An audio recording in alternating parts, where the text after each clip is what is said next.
Hi all, അസ്സലാമലൈക്കും. Welcome back to Silnas kitchen. ഇന്നത്തെ recipe ഭയങ്കര വെറൈറ്റി ആയിട്ടുള്ള എന്നാൽ നല്ല സിമ്പിളായിട്ടുള്ള ഒരു അടിപൊളി സ്വീറ്റിൻ്റെ റെസിപ്പിയാണ്.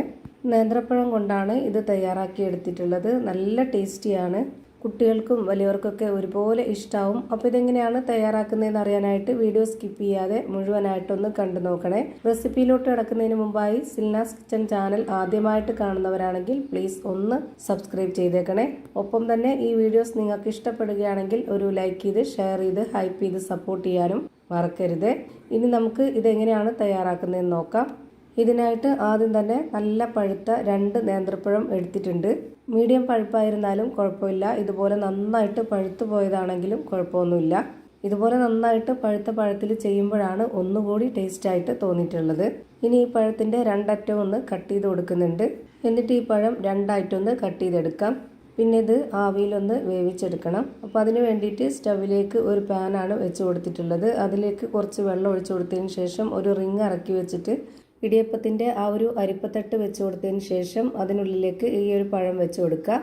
എന്നിട്ട് അടപ്പ് വെച്ച് അടച്ചതിന് ശേഷം പിന്നെ ആ ഒരു അടപ്പിൻ്റെ ഹോളിലേക്ക് ഒരു പേപ്പർ തിരികെ വെച്ച് കൊടുത്തിട്ടുണ്ട്. എയർ ടൈറ്റ് ചെയ്തിരിക്കാനാണ്. ഫ്ലെയിം ഓൺ ആക്കിയതിന് ശേഷം ഒരു 10 മിനിറ്റ് ഒന്ന് ഇത് വേവിച്ചെടുക്കുന്നുണ്ട്. ഇപ്പോൾ ഇതാ നല്ല പോലെ വെന്ത് കിട്ടിയിട്ടുണ്ട്. ഇനി ഫ്ലെയിം ഓഫ് ആക്കി കൊടുത്തതിന് ശേഷം ഇത് വേറൊരു പാത്രത്തിലേക്ക് മാറ്റുന്നുണ്ട്. ഇതിൻ്റെ തൊലിയെല്ലാം ഇളക്കി കളഞ്ഞിട്ടാണ് ഇതുപോലെ ഇട്ട് കൊടുക്കുന്നത്. ഇനി ഈ നേന്ത്രപ്പഴം നന്നായിട്ടൊന്ന് ഉടച്ചെടുക്കാം. ചൂടോടെ തന്നെ ഉടച്ചെടുക്കുമ്പോഴായിരിക്കും നല്ല പെർഫെക്റ്റ് ആയിട്ട് കിട്ടുന്നത്. ഈ ഒരു നേന്ത്രപ്പഴം ഉടച്ചെടുക്കുമ്പോൾ നല്ല പോലെ ഒട്ടും കട്ടകളില്ലാത്ത രീതിയിൽ വേണം ഇത് ഉടച്ചെടുക്കാനായിട്ട്. ഇപ്പോൾ ഇതാ ഇതുപോലെ നന്നായിട്ട് ഉടഞ്ഞു കിട്ടിയിട്ടുണ്ട്. അടുത്തതായി ഇതിലേക്ക് പൊടി ഇട്ട് കൊടുക്കണം. ഞാനിതിലേക്ക് വറുത്ത അരിപ്പൊടിയാണ് ഇട്ട് കൊടുക്കുന്നത്. 1/2 കപ്പ് അളവിൽ ഇട്ട് കൊടുക്കുന്നുണ്ട്. പിന്നെ ഇതിലേക്ക് ഒരു നുള്ള് ഉപ്പ് ഇട്ട് കൊടുക്കാം. ഇനി ഇതിലേക്ക് ചെറിയൊരു മധുരത്തിന് വേണ്ടിയിട്ട് 2 സ്പൂൺ അളവിൽ പഞ്ചസാര ഇട്ട് കൊടുക്കുന്നുണ്ട്. ഈ ഒരു സ്പൂണിൻ്റെ അളവിൽ തന്നെയാണ് ഇട്ട് കൊടുക്കുന്നത്. ഒരുപാട് മധുരം ഇതിൽ വേണ്ട. ഇനി കുറച്ച് കളറായിട്ടിരിക്കാനായിട്ട് മഞ്ഞൾപ്പൊടിയും കൂടെ ഇട്ട് കൊടുക്കുന്നുണ്ട്. യെല്ലോ ഫുഡ് കളർ ഉണ്ടെന്നുണ്ടെങ്കിൽ അത് ഇട്ട് കൊടുക്കാം. അതുമല്ലെങ്കിൽ നമുക്കിത് നിർബന്ധമൊന്നുമുള്ള കാര്യമൊന്നുമല്ല. വീട്ടിൽ നമ്മൾ വെറുതെ തയ്യാറാക്കുന്നതിന് ഈ കളറിൻ്റെ ഒന്നും ആവശ്യമില്ല. വീഡിയോയ്ക്ക് കാണാനൊരു ഭംഗിക്ക് വേണ്ടി മാത്രം ഇട്ട് കൊടുത്തിട്ടുള്ളതാണ്. ഇപ്പോൾ ദാ ഞാൻ ഈ മാവ് നല്ലപോലെ കുഴച്ചെടുത്തിട്ടുണ്ട്. ഇനി നമ്മുടെ കയ്യിൽ കുറച്ച് ഓയിലോ നെയ്യോ എന്തെങ്കിലും ഒന്ന് സ്പ്രെഡ് ചെയ്തതിന് ശേഷം ഇതിൽ നിന്ന് കുറച്ച് മാവ് എടുത്തിട്ട് ഇതേപോലെ നന്നായിട്ടൊന്ന് ഉരുട്ടി ഇതുപോലെ നീളത്തിലെടുക്കുക. എന്നിട്ട് അതിൻ്റെ അറ്റ ഭാഗത്തുനിന്ന് ഇതുപോലെ ചെറുതായിട്ട് നമ്മൾ എടുത്തിട്ടൊന്ന് ഉരുട്ടി ഈ ഒരു ഷേപ്പിലൊന്ന് റെഡിയാക്കി എടുക്കുന്നുണ്ട്. ഓരോരുത്തർക്കും ഇഷ്ടമുള്ള വലിപ്പത്തിൽ ഷേപ്പിൽ ആകൃതിയിലൊക്കെ റെഡിയാക്കി എടുക്കാവുന്നതാണ്. ഞാനിപ്പോൾ ഇതാ ഈ ഒരു ഷേപ്പിലാണ് റെഡിയാക്കി എടുത്തിട്ടുള്ളത്. ഇങ്ങനെ ആകുമ്പോൾ കാണാനൊരു ഭംഗിയുണ്ടാവും. അതുപോലെ തന്നെ കഴിക്കുമ്പോഴും നല്ലൊരു പ്രത്യേക ടേസ്റ്റ് ആയിരിക്കും. ഈ ഒരു വലിപ്പത്തിൽ തന്നെ എല്ലാം റെഡിയാക്കി ഒരു പാത്രത്തിലേക്ക് മാറ്റിയിട്ടുണ്ട്. ഇനി നമുക്കിത് ആവിയിൽ വേവിച്ചെടുക്കണം. അതിനായിട്ട് നേരത്തെ നേന്ത്രപ്പഴം വേവിച്ചെടുത്ത അതേപോലെ തന്നെ വെച്ച് കൊടുത്തിട്ടുണ്ട്. ഈ തട്ടിൽ കുറച്ച് ഓയിലോ നെയ്യോ ഒന്ന് സ്പ്രെഡ് ചെയ്ത് കൊടുക്കണം. അല്ലാന്നുണ്ടെങ്കിൽ ഇത് ആവി അടിക്കുന്ന സമയത്ത് അതുപോലെ തന്നെ ഇത് വെന്ത് വരുന്ന സമയമാകുമ്പോഴത്തേക്ക് ഈ ഒരു പാത്രത്തിൽ ഒട്ടിപ്പിടിക്കും.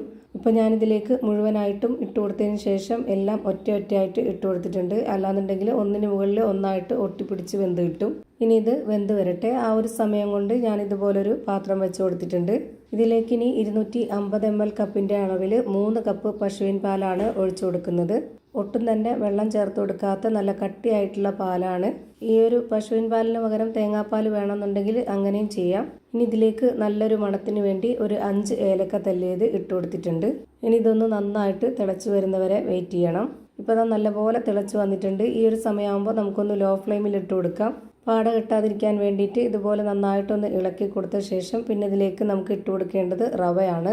വറുത്ത റവയാണ് ഞാനിതിലേക്ക് എടുത്തിട്ടുള്ളത്. വറുത്ത റവ തന്നെ എടുക്കാൻ വേണ്ടി നോക്കുക, എന്നാലാണ് കൂടുതൽ ടേസ്റ്റ്. ഇപ്പോൾ ഞാനിവിടെ 1/4 കപ്പ് അളവിൽ ഇട്ട് കൊടുത്തിട്ടുണ്ട്. അതിനോടൊപ്പം തന്നെ ഇതുപോലെ കയ്യിൽ വെച്ച് ഇളക്കി കൊടുക്കുകയും ചെയ്തിട്ടുണ്ട്. അല്ലാന്നുണ്ടെങ്കിൽ കട്ടയായിട്ടിരിക്കും. ഇനി ഈ റവ നല്ലപോലെ ഒന്ന് വെന്ത് വരട്ടെ. ഇത് നമ്മൾ വെന്ത് കുറുകുന്നതിനനുസരിച്ച് ഓരോരുത്തരുടെ ഇഷ്ടത്തിനനുസരിച്ച് നമുക്ക് ഇതിൻ്റെ ആ ഒരു പരുവം റെഡിയാക്കി എടുക്കാവുന്നതാണ്. ഇനി ഇതിലേക്ക് മധുരത്തിന് ആവശ്യമായിട്ടുള്ള പഞ്ചസാരയാണ് ഇട്ട് കൊടുക്കുന്നത്. ഞാനിവിടെ 1/4 കപ്പ് അളവിൽ 1.5 കപ്പ് പഞ്ചസാര ഇട്ട് കൊടുക്കുന്നുണ്ട്. പിന്നെ ഇതിലേക്ക് മധുരത്തിനെ ബാലൻസ് ചെയ്യാനായിട്ടുള്ള ഒരു നുള്ള് ഉപ്പ് ഇട്ട് കൊടുക്കാം. ഞാൻ ഉപ്പിട്ട് കൊടുത്ത ഭാഗം കട്ടായി പോയതാണ് വീഡിയോയിൽ. ഇപ്പോൾ ഇത് നന്നായിട്ട് കുറുകി വരുന്നുണ്ട്. കുറച്ച് ലൂസായിട്ടാണ് ഞാൻ ഇതിനെ തയ്യാറാക്കുന്നത്. അതുകൊണ്ട് ഇതിലേക്ക് കുറച്ച് വെള്ളം ഒഴിച്ചു കൊടുത്തിട്ടുണ്ട്. പച്ചവെള്ളം ഒഴിച്ചു കൊടുക്കരുത്. ചൂടാക്കിയതിന് ശേഷം മാത്രം ആ ഒരു വെള്ളം ഒഴിച്ചു കൊടുക്കുക. ഇനി ഇതിലേക്ക് നേരത്തെ വേവിക്കാനായിട്ട് വെച്ചിരുന്ന ആ ഒരു നേന്ത്രപ്പഴത്തിൻ്റെ കൂട്ട് വെന്ത് കിട്ടിയിട്ടുണ്ട്. അത് മുഴുവനായിട്ടും ഇതിലേക്ക് ഇട്ട് കൊടുക്കുക. റവ വെന്തതിന് ശേഷമാണ് ഞാൻ ഇതിലേക്ക് ഈ ഒരു നേന്ത്രപ്പഴത്തിൻ്റെ കൂട്ട് ഇട്ട് കൊടുത്തിട്ടുള്ളത്. പിന്നെ ഇതൊരു 2 മിനിറ്റ് നേരം കൂടെ വേവിച്ചെടുത്താൽ മതി. ഇനി ഇതിലേക്ക് ലാസ്റ്റായിട്ട് കുറച്ച് നെയ്യിൽ അണ്ടിപ്പരിപ്പും മുന്തിരിയും താളിച്ചതും കൂടെ ഒഴിച്ചു കൊടുക്കുന്നുണ്ട്. ഇപ്പോൾ ഇതാ ഭയങ്കര ടേസ്റ്റി ആയിട്ടുള്ള വെറൈറ്റി ആയിട്ടുള്ള ഒരു അടിപൊളി നേന്ത്രപ്പഴത്തിൻ്റെ സ്വീറ്റ് റെഡിയായി കിട്ടി. ഇനി ഇതിൻ്റെ ഫ്ലെയിം ഓഫ് ചെയ്തതിന് ശേഷം ചൂടോടുകൂടിയോ ചൂടാറിയോ എങ്ങനെ വേണമെങ്കിലും കുടിക്കാവുന്നതാണ്. ഭയങ്കര ടേസ്റ്റിയാണ്. അപ്പോൾ ഇത്രയേ ഉള്ളൂ ഇന്നത്തെ വീഡിയോ ഇഷ്ടമായാൽ ലൈക്ക് ചെയ്യാനും ഷെയർ ചെയ്യാനും കമൻറ്റ് ചെയ്യാനും മറക്കരുത്. പുതിയൊരു വീഡിയോയുമായി വീണ്ടും വരും. Thank you for watching.